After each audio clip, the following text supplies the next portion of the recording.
dufatanye. Ukiza wanjye Yesu, genda kwihaye byuzuye. Dore ntacama gutuza atari ukwibanira nawe iturugomo w'isi urije kuri ege yawe.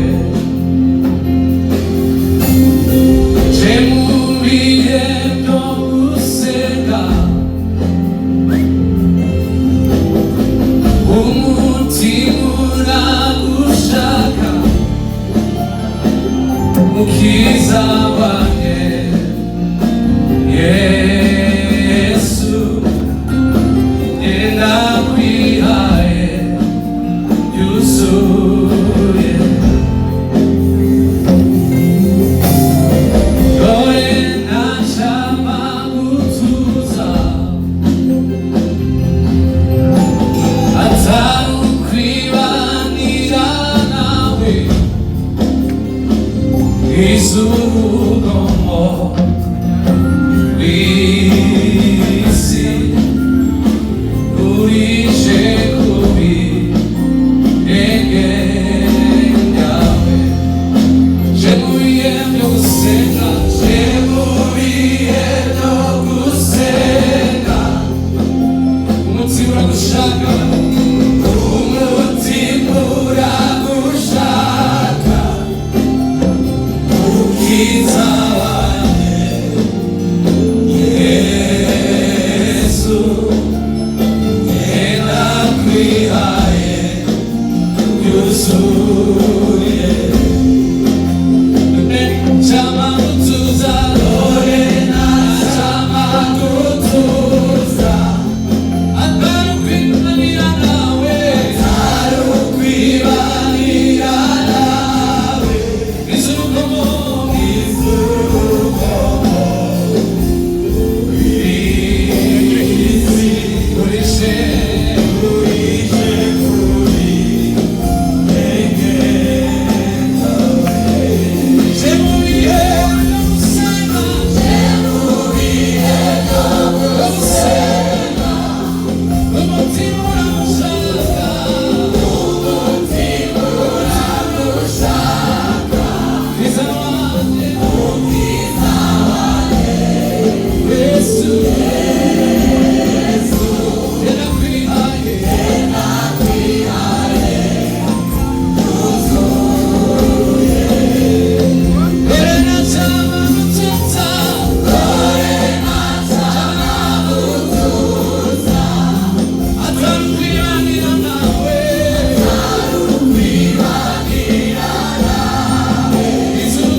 najyaga binezeza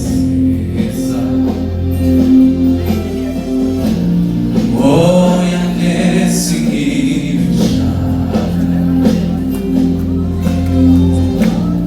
umutima ushaka ukora ibyo ushakayo ibyaha bishire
Manjemo haleluya, muzamure ibiganza tutere haleluya.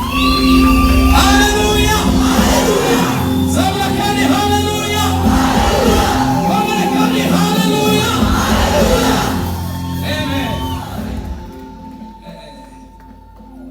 Zabura ndimu rukundo wa Yesu batumye itangira ngewe umunyanga. Zabura ndimu rukundo wa Yesu batumye itangira ngewe umunyanga. Zabura ndimu rukundo wa Yesu batumye itangira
kugera If there's some place you want to reach, uzohohereza ijambo ibirenge byawe bitarahagera send your word before your feet reaches down.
Another word. The atmosphere around you Ikirere kikuzungurutse is voice activated. gifungurwa n'ijwi. Tumubone ikibiro Don't you see this Kimirongo? iyi Kigali dutuyemo This Kigali we live in n'isi dutuyemo and the world that we live in. ibintu byose bituzunguza Everything that surrounds us bitegereje amabwiriza yawe is waiting for our instructions. yivuze And he's speaking ugatanga amabwiriza and giving instructions. isi y'umunsi zija gukomanga icuruza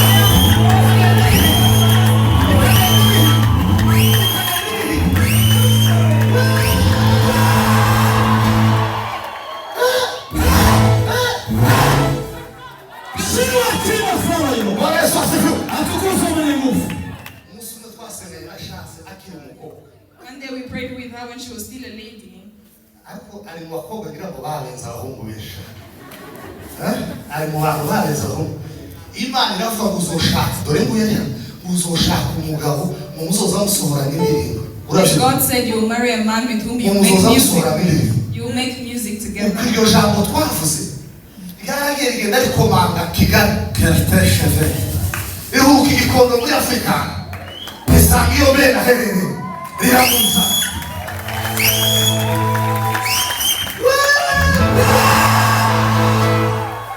ariko se hatabaye kurangara nimba wumvise nta bintu ukeneye uvuga muri aka Can kanya you declare some things that you need? uri mu mutu I give you the uri mu nzu y'Imana You're in the house.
Mature Christians, they do not use words to explain their sorrow. No. They use words to explain what they want to reach with God. Why? Because the mouth that we have is not just for speaking. The mouth that we receive, it will for creating.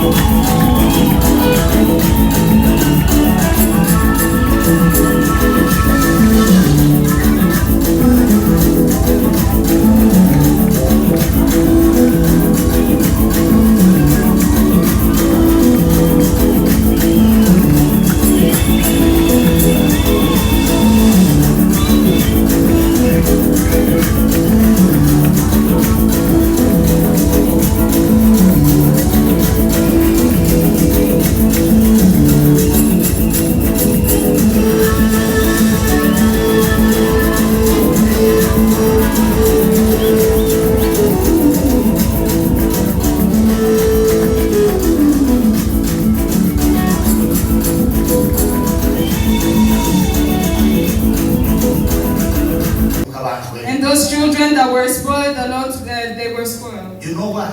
Muzi impamvu? Nuko amazina twitwa n'abandi It's because the names you're called by other people ndiyo dufata. do not stick to us. Ariko muzi amazina baza batwita. But do you know the names they call us outside?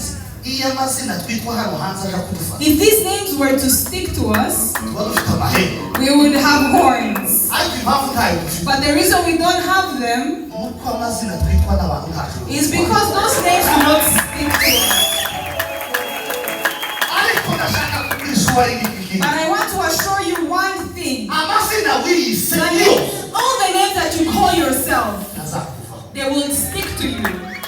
Kunda bangu. I love those who love me, Abashaka rumwe. and those who seek me diligently Bazaba. will find me. Muhaguruke dusenge gusa. Stand up as we pray. Buri wese arahaguruka. Let everyone stand up.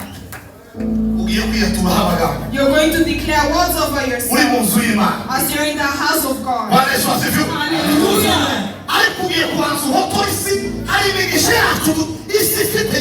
Tugomba guhotora amaboko y'isi kugeza amaboko yayo itatse ikarekura imigisha yayo. Seguka mu maso y'Imana ngo umugisha waje uyu mwaka nturangire ntabwo. Amasezerano yaje uyu mwaka nturangire ntageze.